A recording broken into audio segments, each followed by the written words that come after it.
G'day friends, family, whoever's watching, Chris Skeen it is, and thanks for watching firstly. What am I doing? If you haven't seen my intro video, this is a book review I'm doing on high performance habits, but it's more than just a book review. It's actually teachings. I'm learning stuff, so I'm forwarding that information in 6 teaching videos. And the intro I did, little intro video, watch that. It talks about who I am, where I'm from, and what I'm about, and why I'm even book reviewing this book. And no, I don't know Brendan, but I just think it's a great book. And so I'm purposely going out there and producing these videos to help other people.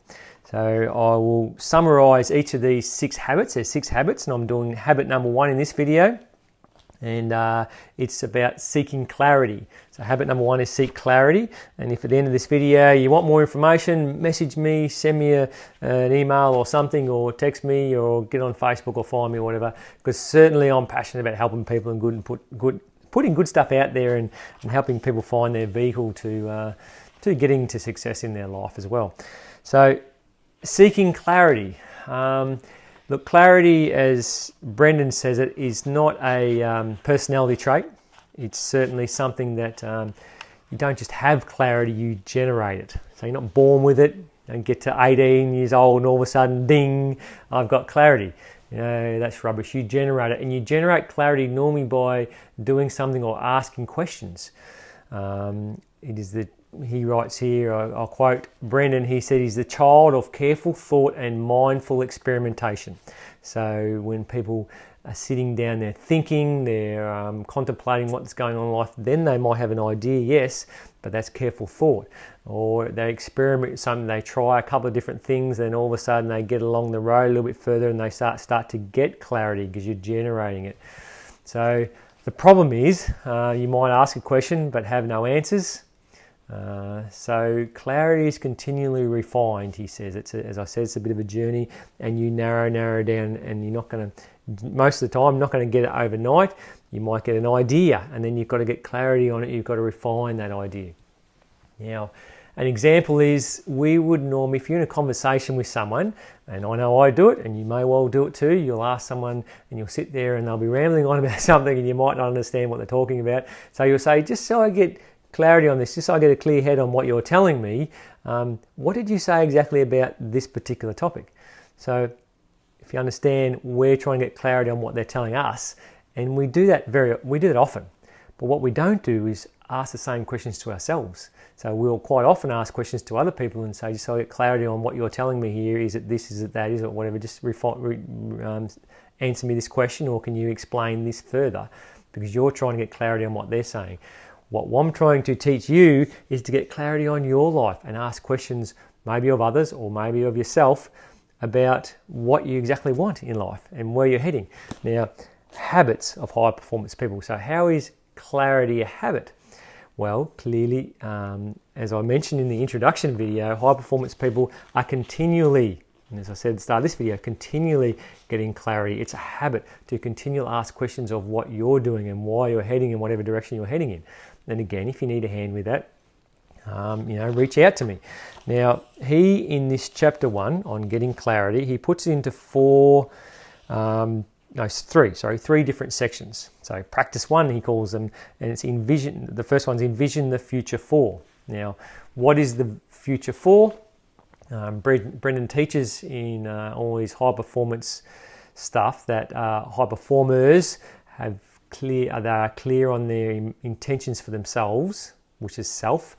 They're clear on their social world, they're clear on their skills, and they're clear on the service to others. So the 4 S's: self, skills, self, social, skills, and service to others. So the 4 S's, and he talks about that in the book of how you get clarity on that.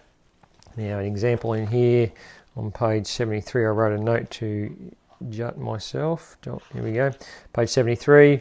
And this is regarding the skills section. He says, look to the future, identify key skills, and obsessively develop those skills. So getting clarity on skills. If you're trying to get clarity on something you're passionate about or want to do in the future, then look to the future and go, okay, I want to be an elite sportsman in this sport. What skills do I need to have in a year's time? So identify those skills and nail them now, get clarity on them now. I want to be a successful business person. What skills do I need to have? Not today, because I need to work on them, but in a year's time. So identify the skills of maybe a person who's got the skills that you want, and you go, okay, I know what they've got. They're good with people. They read a lot of books. They study. They do things. There's certain traits that they have. You know, if it's whatever you're trying to get clarity on, or wherever your direction is, and normally, it can be so many different things. But what he's saying is identify those skills. And if it's just a skill of being able to communicate better with people, it's a skill of being able to be a better leader and develop others and help others, then identify those things and obsessively develop those skills. So obsessively means study them, means put effort into them consistently. Back to it becomes a habit. Okay. All right. The next topic envision the future for. That was the first one, which is the 4 S's, future 4. The next one is practice 2, determine the feeling you're after. So as you're thinking about these things, what he says is that to try to determine the feeling and get in your mind what it would feel like to when you have clarity and when you're doing something. He also talks about how you can take charge of your feelings and you can choose to feel in advance, so to speak, better about something that's going on. Now, please explain. My automatic emotions don't have to be in charge. My feelings are my own. So what they're saying is that, let's say something that you want to get better skilled at, you want clarity on, and there's fear, an emotional fear around that skill. So you are worried, you are a little bit stressed, and the feelings you come around that emotional fear aren't that good, and they may well be what holds you back. So what he's saying is that, okay, teach yourself in advance that when I get to this, we can't normally always stop the fear feeling. You get fear, but you can train your brain to become habitually. In fact, if I finish that sentence, he says here, over time, if I choose to create the feelings I want from my emotions, my brain will likely habituate to the new feelings. In other words, you go, right, there's something that I would normally feel fear. Maybe it's just shaking hands with someone, meeting somebody. You'd normally be a little bit worried about that. So teach yourself and say to yourself positive affirmations. I'm awesome at meeting people. Even though you mightn't be now, you put the feeling into your body. I feel great when I meet people. I feel happy and I smile and I love interacting with people. Or if it's some other skill, whatever it is, you're worried about, then put a good feeling with it in advance, so that by the time you get to that position or that thing you're doing, it becomes easy. You still might feel the fear, but you're feeling, oh no, I can do this. I know I can do this because I've been telling myself I can do this for the last however many months or years. And then the practice 3 is define what's meaningful. So that is then, what can I get enthusiastic about today? What is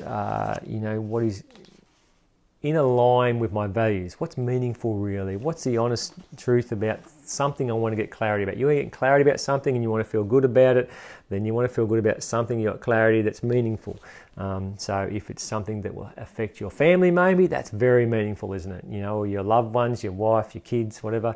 Then if it's something that will enhance their lives, so it's got meaning behind it, you can get clarity on it and you're going to feel good about it. So this is the first habit about seeking clarity. It's it's such a good book. Round the other way. It's such a good book.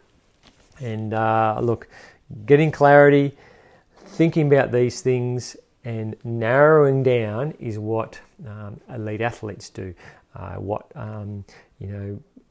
People who are at the elite level or high performers in their field, it's what they do. How extraordinary people become that way. And they don't do it just once. As I said to you in the introduction video, they continually do it. So they continually, and I said at the start of this video, it's about generating clarity. You don't get it. So you've got to continually think about that and go, okay, once a week maybe, set yourself up a routine. I'm just going to refine that, change the road just a little bit, pinpoint it. Here's where we're going for. You're sitting with your wife, you're sitting with your loved one, you're sitting with your mentor, and you're getting clarity on where you're heading. You're getting a good feeling about it. So clarity, getting good feeling about it. And good emotions involved around it. That's right. So define what's meaningful. So the 3 practices, I'll just rehash on that, getting clarity. So the first one is the 4 S's. You've got to get clarity on the skills, social, self, and service. And then define what's meaningful is number 3. And number 2 was determine the feeling you're after. So the 3 S's, determine the feeling, and define what's meaningful. Okay, there's my wrap. Tried to keep all these videos to 10 minutes. Go out there, get clarity. Watch out for habit 2 tomorrow. And you too mightn't even have to read the book, although you probably should read the book. But have a great week. Have an awesome life. Reach out to me if you need help. See ya.